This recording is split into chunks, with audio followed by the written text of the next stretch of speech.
Hello students, আমি নবমিতা আর আচার্যর আজকের ক্লাসে আমি তোমাদের সাথে আলোচনা করব ক্লাস 9-এর ইতিহাসের প্রথম অধ্যায় ফরাসি বিপ্লবের কয়েকটি দিক নিয়ে।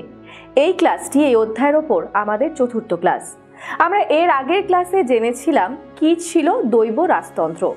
ফরাসি বিপ্লবের পূর্ববর্তী সময়ে দার্শনিকদের ভূমিকা ঠিক কী ছিল, কিভাবে রাজতন্ত্রের বিরুদ্ধে জনমত গড়ে উঠেছিল, এস্টেট জেনারেল নিয়ে কি দ্বন্দ্ব শুরু হয়েছিল, টেনিস কোর্টের শপথ কিভাবে সংগঠিত হয়েছিল। আজকের ক্লাসে আমরা জানব কিভাবে বাস্তিল দুর্গের পতন ঘটেছিল। বাস্তিল দুর্গের পতনের প্রাক্কালে ফ্রান্সের জাতীয় সভা এবং সংবিধান সভার একটি বিস্তৃত ধারণা আমরা নেব এবং শেষে আমরা জানব কিভাবে ফ্রান্সে রাজার মৃত্যুদণ্ডর মতো ঘটনা ঘটেছিল। তাহলে আর দেরি না করে চলো আমরা আজকের ক্লাস শুরু করি। বাস্তিল দুর্গের পতন।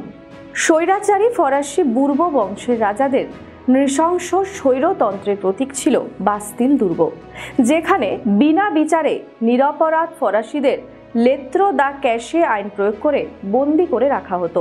14 জুলাই 1789-এ প্যারিসের জনতা তাদের জনপ্রিয় মন্ত্রী ন্যাকারকে পদচ্যুত করার প্রতিবাদে বাস্তিল দুর্গ আক্রমণ করে। কারারক্ষীদের অধিকর্তা দ্য লুনকে নির্মমভাবে হত্যা করা হয়।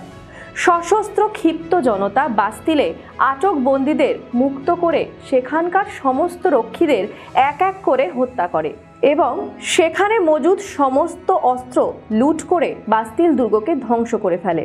বাস্তিল দুর্গ ধ্বংস হলে রাষ্ট্রের প্রকৃত ক্ষমতা চলে যায় আইনসভার হাতে। এর পাশাপাশি বিপ্লবীরা পৌর বিপ্লবের সূচনা ঘটায় এবং প্যারিসের পৌর শাসন নিজেরা দখল করে এক অস্থায়ী পৌর কমিশন গঠন করে, যার নাম হয় প্যারি কমিউন। ন্যাশনাল গার্ড নামের এক জাতীয় রক্ষী বাহিনী তৈরি হয়। অনেক ঐতিহাসিকরা বাস্তিলের পতনকে এক বহুমুখী ফলাফল প্রদানকারী বিপ্লব মনে করেন। যেমন ঐতিহাসিক গুডউইন তার ফ্রেঞ্চ রেভলিউশন নামের বইয়ে বলেন, বাস্তিলের পতনের মতো আর কোনো বিপ্লবের এমন বহুমুখী এবং সুদূর প্রসারী ফলাফল ছিল না। এবার তাহলে আমরা দেখে নেব কি ছিল জাতীয় সভা তথা সংবিধান সভা, যা কিনা ফ্রান্সের ইতিহাসে এত গুরুত্বপূর্ণ একটা জায়গা করে নিয়েছিল। জাতীয় তথা সংবিধান সভা। আগের ক্লাসে আমরা এস্টেট জেনারেল নিয়ে আলোচনাতে বলেছিলাম যে এই অধিবেশনে তৃতীয় সম্প্রদায়ের প্রতিনিধিরা নিজেদের সভাকে 17 জুন 1789-এ জাতীয় সভা বা ন্যাশনাল অ্যাসেম্বলি বলে ঘোষণা করেছিল। এরপরে সে বছরেই 27 জুন 3 শ্রেণীর মিলিত অধিবেশনে জাতীয় সভার ওপর ফ্রান্সের সংবিধান রচনার দায়িত্ব দেওয়া হয়, যার ফলে এই জাতীয় সভায় সংবিধান সভার রূপ নেয়। এই সংবিধান সভায় বেশিরভাগই ছিলেন বুর্জোয়াদের প্রতিনিধি, আর সভার মূল চালনা ছিল শিক্ষক, আইনজীবী, ব্যবসায়ী এবং পূর্বতন সরকারি কর্মচারীদের হাতে। প্রথম দিকে মুনিয়ের এবং মোলেত এবং পরবর্তীতে মধ্য ও বামপন্থীদের নেতা বার্নেভ, ডুপো, চার্লস ল্যামেট এবং গণতন্ত্রী গোষ্ঠীর নেতা রোবসপিয়ের এই সভার দায়িত্ব নেন। এছাড়া সাইয়েস, লাফায়েত, মিরাবো, টালির্যান্ড এনারাও সংবিধান সভায় সক্রিয় ভূমিকা গ্রহণ করেন। ফ্রান্সের সংবিধান সভা সেখানে সংবিধান তৈরির পাশাপাশি শাসন এবং আর্থিক সংস্কারের দায়িত্বও নেয় এবং 1789 থেকে 1791 পর্যন্ত এই 2 বছরে তার সংবিধান রচনার কাজ পূর্ণ করে। এই সংবিধান ছিল ফ্রান্সের প্রথম সংবিধান, যা 1791-এর সংবিধান নামে পরিচিত ছিল।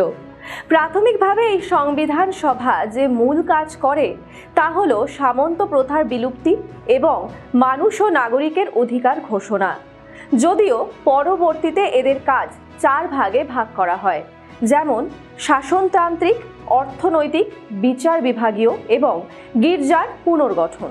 জনগণের স্বার্থে তৈরি জাতীয় পরিষদ একে একে সামন্ত প্রথা, করবি বা বেগার খাঁচা, ধর্মকর বা তাইত প্রভৃতির বিলোপ ঘটায় এবং 26শে আগস্ট 1789 সালে এই সংবিধান সভা মানুষ এবং নাগরিকের অধিকার ঘোষণা করে। এই ঘোষণাপত্রটি ফ্রান্সে ওল্ড রেজিম বা পূর্বতন আমলের বিলুপ্তি ঘটিয়ে মানুষের সার্বজনীন অধিকার রক্ষায় সচেষ্ট হয়। সংবিধান সভা ফ্রান্সের রাজার ক্ষমতা অনেকটাই কমিয়ে দিয়ে আইনসভার হাতে সার্বভৌম ক্ষমতা তুলে দেয়। এ সময় আইনি সুবিধার স্বার্থে ফ্রান্সকে ৮৩টি প্রদেশে ভাগ করা হয়। এর পাশাপাশি ফরাসি বিপ্লবের সময়কালে আর্থিক সংকট কাটাতে এই সংবিধান সভা নিয়ন্ত্রণ মুক্ত অর্থনীতির সূচনা করে এবং বিচার বিভাগকে আইন ও শাসনের আওতা থেকে মুক্ত করে। সংবিধান সভার উদ্যোগে গির্জার ভূসম্পত্তি বাজেয়াপ্ত করা হয় এবং গির্জার ওপর পোপের কর্তৃত্বের অবসান ঘটে। ১৭৯১ সালে সংবিধান সভার তরফে সিভিল কনস্টিটিউশন অফ ক্লার্জি নামের আইন চালু করা হয়। এবারে আজকের ক্লাসের শেষ অংশে আমরা দেখে নেব কিভাবে ফ্রান্সের ইতিহাসে রাজার মৃত্যুদণ্ডের মতো ঐতিহাসিক ঘটনা ঘটেছিল। রাজার মৃত্যুদণ্ড। রাজা ষোড়শ লুই ফরাসি বিপ্লবের সাথে নিজেকে মানিয়ে নিতে না পেরে ফ্রান্স ছেড়ে পালাবার চেষ্টা করেও শেষমেশ ধরা পড়েন। পলাতক রাজতন্ত্রীদের সাহায্য, নতুন সংবিধান বাতিল করার চেষ্টা এবং সেনাবাহিনীর ঐক্য এবং শৃঙ্খলা না রক্ষা করা, এসব অভিযোগে প্রায় সব রাজনৈতিক দলই রাজার মৃত্যুদণ্ড দাবি করেন। এরই মাঝামাঝি রোবসপিয়ের দাবি করেন রাষ্ট্রকে বাঁচাতে গেলে রাজাকে মরতেই হবে। বন্দি রাজা ষোড়শ লুইয়ের বিচার শুরু হলে বিচারে তিনি দোষী সাব্যস্ত হন।